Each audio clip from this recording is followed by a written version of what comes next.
SlamDown is sponsored by BODYSLAM and Jam and WWE SmackTalk.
Welcome to another episode of SlamDown live stream.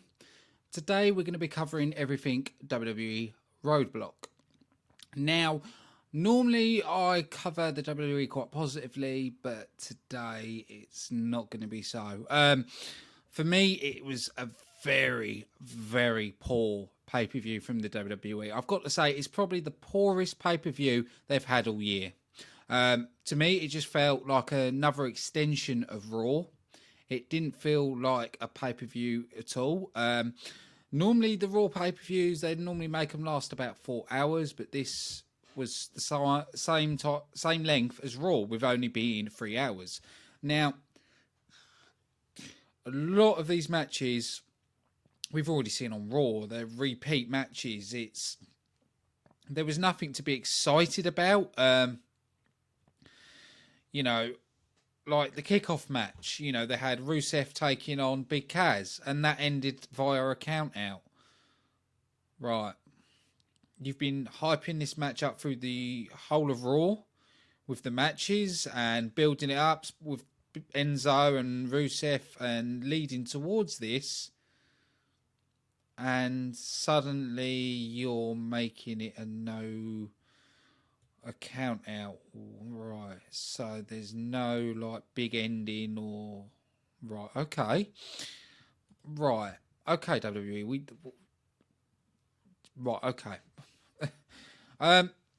then they kicked off the show and we had first the Raw Tag Team Championship match with Cesaro and Sheamus taking on the New Day. Now, I've said this in a previous podcast, a previous show, where I've said I'm unhappy with the New Day beating Demolition's record. The reason I was unhappy with that, because New Day are meant to be, the power of positivity, the good guys, but they're using heel tactics to win their matches.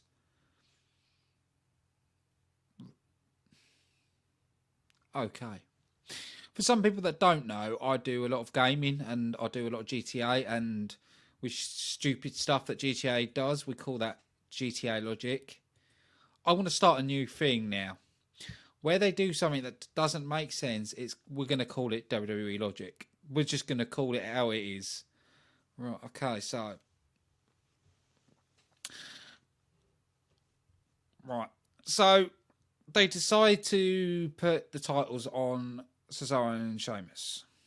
Okay, so you're going back to your old tactics where you're making the big muscly guys win everything again. This whole show seemed like a Vince McMahon show, and that seems to be a problem. I know a lot of people have said this, and I totally agree with it, that the WWE would be a lot better in Triple H's hands. You know, I am going to be talking about other things after I cover the pay-per-view, because there's a couple of things I'm not happy with the UK Championship, what the WWE are doing, but I will talk about that after I've covered this.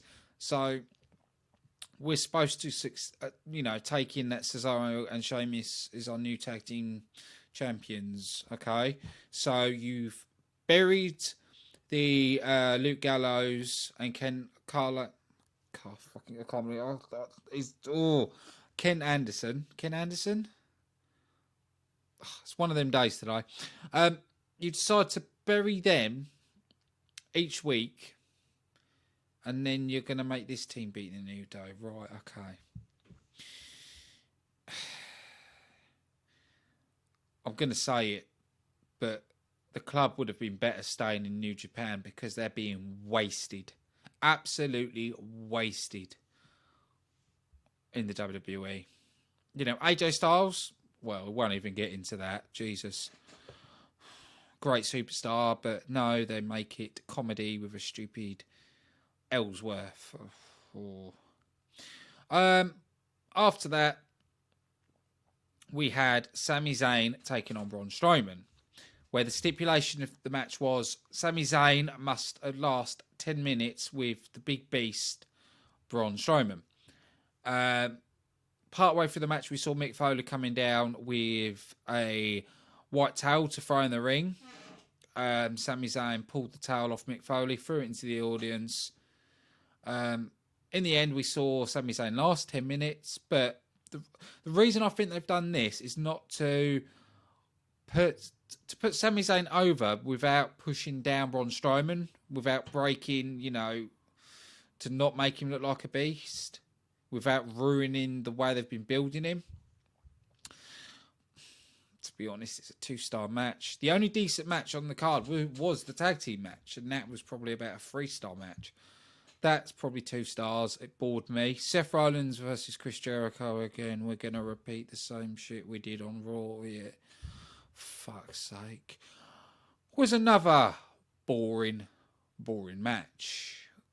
So we knew Seth Rollins was going to get the win. He defeat Chris Jericho, and the whole point of this was for Rollins to try and get a Triple H. And then we had Rich Swann against TJ Perkins taking on the Brian Kendrick for the WWE Cruiserweight Championship. I've said it again, and I'll say it again. Why the hell do you keep making the ropes purple and the rings purple? Why? It just makes it look like pre-record crap. It disconnects the fans. And then you start a 2-0. Oh, really? Please, WWE, what are you doing? You know, I thought bringing the Cruiserweights was going to be one of the best things the WWE could do, but no, you managed to mess that up. Seriously. Jesus. It was that bad when Neville ran into the ring and attacked Swann and Perkins. The fans were cheering it. They were going, "Thank you, Neville." That's when you know you've got problems. When the fans are cheering a bad guy for attacking the Cruiserweights. That's when you know, shit, we fucked up the Cruiserweights. You know, you can't just expect to shove loads of Cruiserweights into a match with no story, none of them having any real character, and the fans to like it. Now, people are going to disagree with this, but I don't care. I'm going to say it as it is. The only company that has done Cruiserweights well, X Division well, was TNA back in the day. You know, when they had guys like AJ Styles and Loki, Jerry Lynn, and they built storylines. They had gimmicks, and it all built. They had build-up to matches. It was done brilliantly. But the WWE can't seem to get it right. You know, if you look at NXT, brilliant. You look at what Raw's doing, awful. And that's what the match was. It was awful. Absolutely awful. Richard Swann kept hold of his title, but I'm guessing from the attack from Neville. Neville's joining the Cruiserweight division. That's not going to really do anything or help. It's the people, it's your creative behind the scenes that needs fixing. Another match that I'm going to have an absolute rant on is the bloody women's match that we have seen week after week on Raw, on pay-per-view. That's gone on for how many months now? That is a freaking joke. The Russian roulette of a title. Because that's what it is. On a Raw show, Sasha Banks wins it. On a pay-per-view show, Charlotte Flair wins it.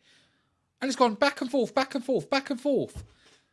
And we've seen the match happen so many bloody times. Suddenly it's Hell in a Cell, no DQ, Iron Man match, this match, that match. What are you doing? You're making the whole women's revolution look like a freaking joke. You have other women wrestlers on that roster that's capable of having quality matches with either Charlotte Flair or Sasha Banks. But no, you decide to use them two in matches against each other over and over again, which loses everything. You know, you want a match to be special. You want a match to be meaningful. When you repeat the same things over and over again, it doesn't make it memorable. It loses everything. I didn't even watch the full match because I knew what was going to happen. I knew every pay-per-view, Charlotte Flair wins it. It's predictable. The WWE, at the minute, haven't got a clue what they're doing. You know, the Raw brand sucks. It is awful. And if anybody out there in their right mind says Raw is quality, they need their heads eaten to. Or it's people that have dementia that can't remember what they did last week. Normally I don't rant like this, but I'm getting fed up of the poor product that the WWE keeps shoving down our throats. You know, SmackDown is fantastic. The production, the storylines, the angle. Well, last week's SmackDown wasn't great, but anyway. But Raw is totally crap. You know, I haven't even watched the Kevin Owens versus Roman Reigns match because I know it's going to be boring. And which it was basically ended by a disqualification. Hang on, this is a pay-per-view. You don't have end by disqualification. Oh, no, you're doing that. Jesus, what are you doing? For me, Roadblock, at a rating, it's the worst pay-per-view they've ever done. I'm going to give it 1 star. No, scrub that. 1/2 star. It was awful. You know, people go, oh, total non-stop deletion. What a load of crap that was. I'm sorry, but it was more entertaining than Roadblock. Roadblock was poor. Right, now I'm going to go on my next little rant. Seems like the WWE want to do like they did in the 80s. Instead of this time taking out the US market, they want to take out the world market. They're looking to take out the UK indie scene. Now, people need to be very wary of this. Think about it this way, okay? World of Sport announcing its return. And they're considering coming back full time, depending on the viewership of the World of Sports special. Now, the reason I believe that, why would they bring the World of Sports title out on meant to be a special show? Think about that.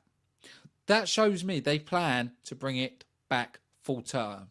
And the ITV are seriously considering it. After that was all come out, that was all announced, next thing we know, the WWE are bringing the United Kingdom Championships and signing loads of indie guys that are turn up, that are on What Culture Pro Wrestling, ICW, you know, all the big independent scenes, the WWE have signed them all up for this championship. If I was a UK independent wrestler, I would be worried. I'd be worried that the WWE are trying to take down the UK indie scene. You know, there's already rumours going around that the WWE are offering indie stars contracts where the WWE picks where they go, but they won't appear on the WWE wrestling company. People need to be very wary of what's going on with the WWE. The UK wrestling scene at the minute is the best it's ever been. And it seems like the WWE are aware of that and want to monopolise it, want to take it down. People need to be very wary of this and be, you know, and I hope there are indie wrestlers that watch this and are aware of this. Because I am worrying about UK wrestling with what the WWE is doing. You know, I think the WWE fear the world of sport. And I think that's the main problem. But I just hope that a lot of UK independent guys don't sign with the WWE. Say, no, this is the UK scene. But it worries me. You know, because I can see they try and take down the UK market, then go to another country, take down all of that indie. They'll probably start a WWE. Now they've got the network, they could start their own, a second wrestling company on the network. They could have UK Championship. Oh no, yeah, fuck it. Let's just go with that. UK Championship Wrestling. They could start that on the network. Have a show every week for it. Sign up all the UK indie talent and put them on it. What are other indie promotions going to do? There's no talent. The WWE's taking them all. They have to close doors. That will happen. Or Vince, because what will Vince will do that and then slowly buy out each company. He's done it before. He's done it in America and now he's going for the UK. So do not let the WWE ruin the UK indie scene. But on that note, that's everything we're on this show about the WWE. We are back on air tomorrow at 9 PM covering WWE Raw. We know that's going to be fun. This has been your host as always, Ashley, and we'll see you again next week. I was about to say next week then. I'll see you again tomorrow, 9 PM.